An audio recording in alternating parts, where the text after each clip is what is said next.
ọ̀rọ̀ ń bọ̀rọ̀ bọ̀ o òun làṣà tó lórí kan dá tó léegun aláre.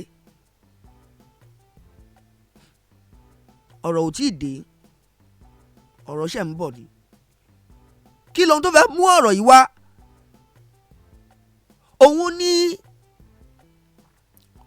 ọ̀rọ̀ tó ń ṣe bí ọ̀rọ̀ tí ò fẹ́ jọra wọn.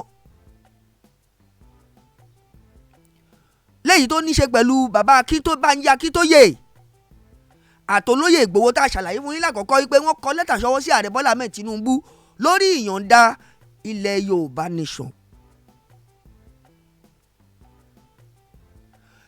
lẹ́yìn ìdí lẹ́tà yìí tẹ̀ wọ́n lọ́wọ́, ìròyìn tó tún fojúlédè ni pé àwọn Afẹ́nifẹ́re, àwọn tí wọ́n jẹ́ àgbààgbà ilẹ̀ Yorùbá, tí wọ́n jẹ́ àwọn alẹ́nu lọ́rọ̀, àwọn náà gbègbèsè wọn kọ lẹ́tà àpilẹ̀kọ. wọ́n fi ṣọwọ́ pé nǹkan báyìí làwọn náà fẹ́. àwọn òdó lórí Yorùbá nation o, àmọ́ àwọn ń fàtótó àti àtúnṣe orílẹ̀-èdè Nàìjíríà. tó ọ̀rọ̀ di méjì. àmọ́ nǹkan kan lórí ètò tèmi tí mo fẹ́ kọ́kọ́ mú jáde kí n tó jẹ́ ká lọ gbọ́ ìyọkà tó wà lórí ọ̀rọ̀ yìí, nítorí pé bàbá Akíntóyè tún ti jáde o. wọn ò sọ pé tí wọ́n sọ dáa, wọn ò dẹ̀ ní tí wọ́n sọ ò dáa, wọn ò dájọ́ o. àmọ́ wọ́n fi ìpinnu òye gbé ọ̀rọ̀ náà. wọ́n wá mú àwọn tó dàbẹ́ ni pé àwọn àgbà fi sẹ́yìn, wọn ò fi sínú ọ̀rọ̀, wọ́n wá fi kún wípé restructuring or no restructuring, ohun tó yìí ṣẹlẹ̀ náà ṣì máa ṣẹlẹ̀ ni. nígbà tá a bá jẹ́ kó mo nílùú mọ̀ pé ìlú tòun rèé. mò ń bọ̀ ń bẹ̀ o, àlàyé wà tí máa fọ́ yẹlẹyẹlẹ fún wa, nítorí pé ní Nàìjíríà tẹ́lẹ̀ níṣẹ̀dálù yìí à ń gbọ́ wàzóbíà. nígbà ayé wàzóbíà ìrẹ́pọ̀ wà láàrin àwọn ẹ̀yà mẹ́tẹ̀ẹ̀ta o.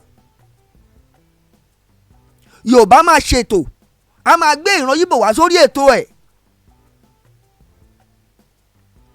àwọn Haúsá máa ṣètò, wọ́n máa gbé ẹ̀yà Yíbò wá sórí ètò wọn, nítorí pé kí ni wọ́n ń kọ́ ọmọ lùbọ́ pọ̀.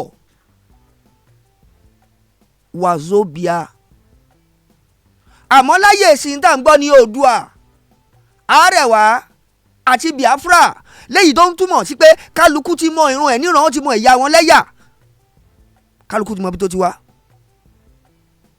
ẹ̀tàn jẹ́ òsínú ọ̀rọ̀ yìí mọ̀. èmi kọ́ ni máa pín Nàìjíríà, kì í ṣẹ̀yin lẹ máa pín. nítorí pé ńgbà tí wọ́n fẹ́ gba Nàìjíríà ńjọ́ kan, àwọn kan ni wọ́n ṣètò Nàìjíríà tí wọ́n fà lé Nàìjíríà lọ́wọ́ pé ẹ gbà òmìnira yín rèé, ẹ máa dájọba yín ṣe. ìyẹn nígbà náà ni o. àmọ́ bó tilẹ̀ wá jẹ́ pé àwọn tí wọ́n ṣùgbà ọ̀rọ̀ náà ńgbà náà púpọ̀ nu wọn ò sí láyé mọ́, àwọn tí wọ́n ṣẹ́kù sáyé ńkọ́. ṣé ìṣẹ̀lẹ̀ ọjọ́ sí, ṣé ká ní wọn rántí ẹ̀ mọ́ ni? ẹ má jẹ́ rìn jìnnà torí mo ṣì ń padà bọ̀ lórí ọ̀rọ̀ yìí o. ẹ jẹ́ ń lọ mú yín lọ gbọ́ àyọkà yìí náà, kẹ́ ẹ gbọ́ ohun tí bàbá Akíntóyè tún jáde wá sọ. bàbá wa lọ tá a bá padà sórí ètò, mo ṣì ń tẹ̀síwájú ohun tí ì lọ lórí ètò tèmi, ẹ já lọ gbọ́. Leader of the Ìlànà Ọmọ Oòduà, Professor Banji Akintoye, has disagreed with leaders of the Pan-Yoruba Social-Political Organization, Afenifere, on restructuring, saying the Yoruba nation wants self-determination, not restructuring. He said this when it was featured on Arise Television's The Morning Show. The professor of history, who repeatedly said the goal to achieve his Yoruba nation dreams will surely come to pass, argued that if restructuring is implemented, the same Fulani herders who have allegedly killed more than 29,000 Yoruba will remain in Nigeria and continue their atrocities. He wondered why there was so much noise about agitation for Yoruba nation and people look away from Fulani who threatened to take over the seat of power. While acknowledging the role of Afenifere in restructuring, he noted that the only solution to the senseless killing, maiming, raping, and kidnapping of Yoruba was to get out of the country. His words, "Our fathers in Afenifere are doing the right thing talking about restructuring so that we can go back and live our own life the way we used to live it prosperously. But we, another group of people larger than they, are now saying self-determination is the answer, not restructuring. Why? Because when you restructure, you're still in Nigeria, and those people who are killing, maiming, and raping our women and daughters remain in Nigeria. The only solution to that is to separate from them, to have our own country, where we can make laws and determine who to admit. But if we restructure, they still have the right to come to Nigeria and still perpetrate the evil they do. Taking exception to the violence displayed by Onitiri Abiola's group, who swooped on the Oyo State Government House, he said the ideas of the self-determination movement and Yoruba agitation led by Modupe Onitiri Abiola are not the same. We started the movement for the liberation of the Yoruba nation under the existing law of the international community.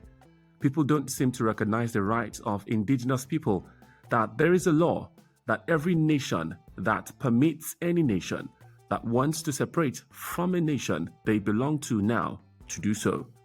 The movement that I lead is intellectually sophisticated. No single member of this movement, even though we are in millions, will do what Mrs. Abiola Onitiri did. She and her people are on their own. They are not part of us, and we are not part of them. Our struggle for self-determination has been pursued peacefully. We started in 2019, and this is 2024. That is roughly 5 years now, and no single record of violence will achieve self-determination peacefully.